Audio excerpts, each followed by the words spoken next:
If I was really stiff and I wanted to improve my mobility, these 7 protocols I'm about to share with you are exactly where I'd start. These 7 things, when implemented in the right way, have a big payoff, and you can expect to see and feel real changes in weeks.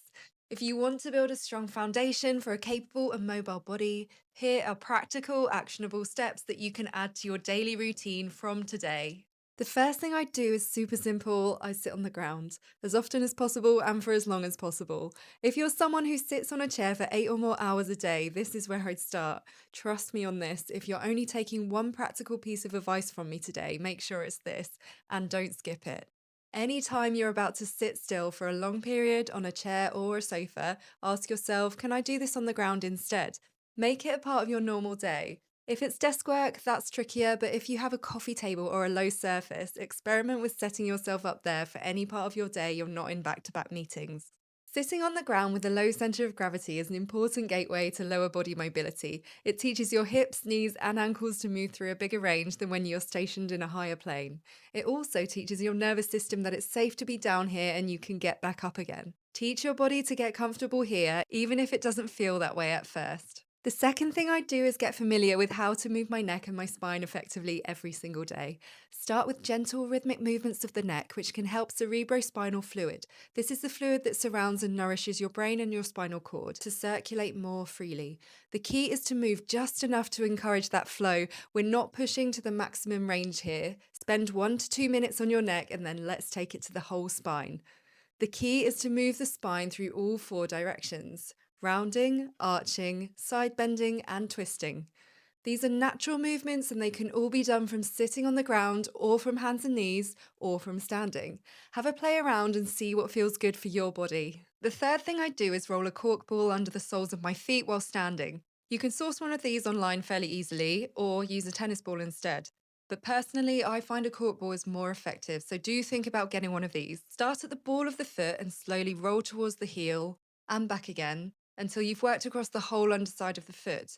Spend 2 to 3 minutes on each foot. I do this while I wait for my tea to brew in the morning. This small but mighty technique sends healthy signals to my nervous system that I'm safe, helps my brain organize posture and balance, and helps release tension along the entire back line of my body. The fourth thing I do is give my hands and feet some attention. The feet are so overlooked, yet they're essential to moving functionally. The wrists matter too if we want to build a body that can effectively support its own weight through the hands. Mobilizing our feet, hands, ankles, and wrists radiates mobility throughout the rest of the body. I'd start with simple exercises, knowing that foundational strength in these areas builds stability, which equals safety to my nervous system. The fifth thing I do is reconnect to fundamental movement patterns.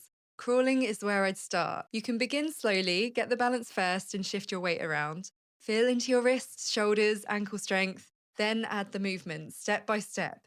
The key is to work at the pace that feels intuitively good to you.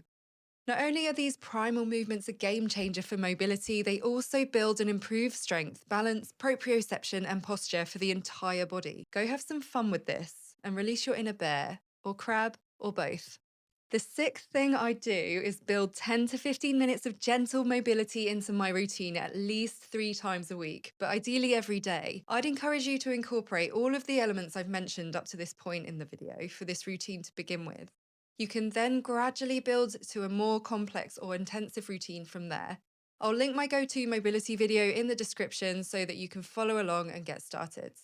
The seventh and final thing I do is set a mobility reminder to move on the hour, every hour, and get outdoors for a walk at least once a day. Movement really doesn't get more natural and real life than this. Even a few minutes still counts, but go with 20 minutes a day if you can. I like to vary the terrain where possible: grass, trails, hills, and being into trail running, I vary my speed as well. If you can only get access to nature at the weekend or when you get time in your schedule, do that.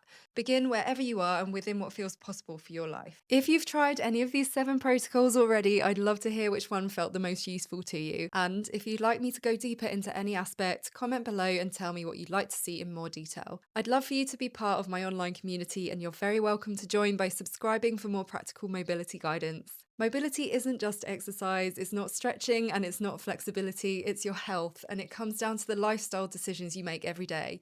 The more time you spend choosing mobility over convenience and comfort now, the more mobile your body is likely to be in the future, and that has a direct impact on your health and longevity. Thank you, I hope this was useful, and I'll see you in the next one.